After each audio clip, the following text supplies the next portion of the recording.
Deep in the heart of the jungle, with layers of leaves in between, so many a shape they spread and they drape in 10,000 shadings of green. Hello, my name is Michael Sadler, and I'm a playwright.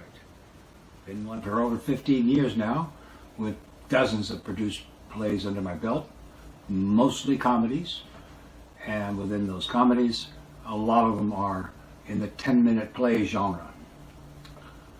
And the thing about 10-minute plays is, one, if you get to page 11, you got to go back and cut stuff. And two, you got to get to the point early. And yet still retain all the theatrical elements of longer plays. All the plays I've written so far have been for an adult audience. But in the back of my mind, for the first 5 years of my playwriting, this story in my mind kept drifting up to the surface as if to remind me that I'd better get started on it at some point. Well, 10 years ago, I finished it.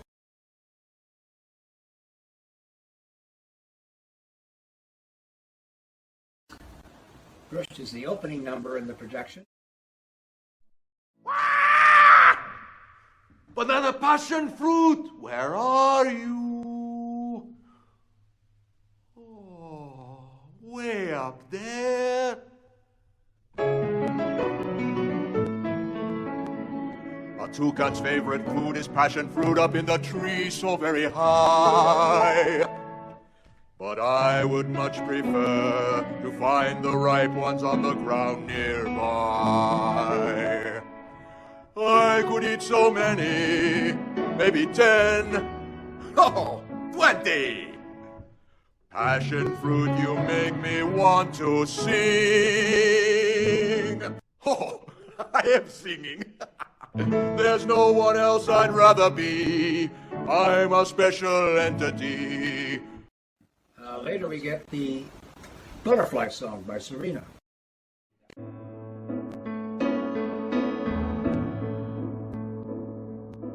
Tiny thing so beautiful, resting on my nose, gave me such a tingling from my head down to my toes. Her wings then took her higher than the very tallest tree. I wish I had her view from there to see what I could see. Beauty can't be measured like the tallness of a tree, but nature gives its treasure, gifts for all to see. Butterflies and panthers, lizards, fish and birds, singing common melodies, each with different words. So you see, the music and lyrics are simple in structure. They speak not only to the moment, but also to the character.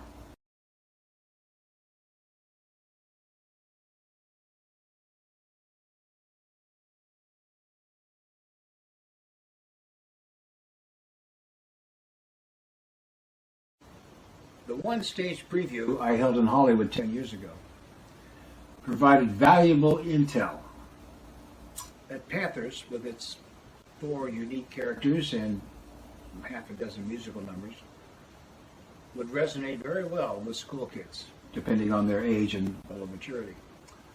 I also got the strong suspicion that it would be resonating with parents and drama teachers. After the preview, I hired 4 vocalists to record the songs.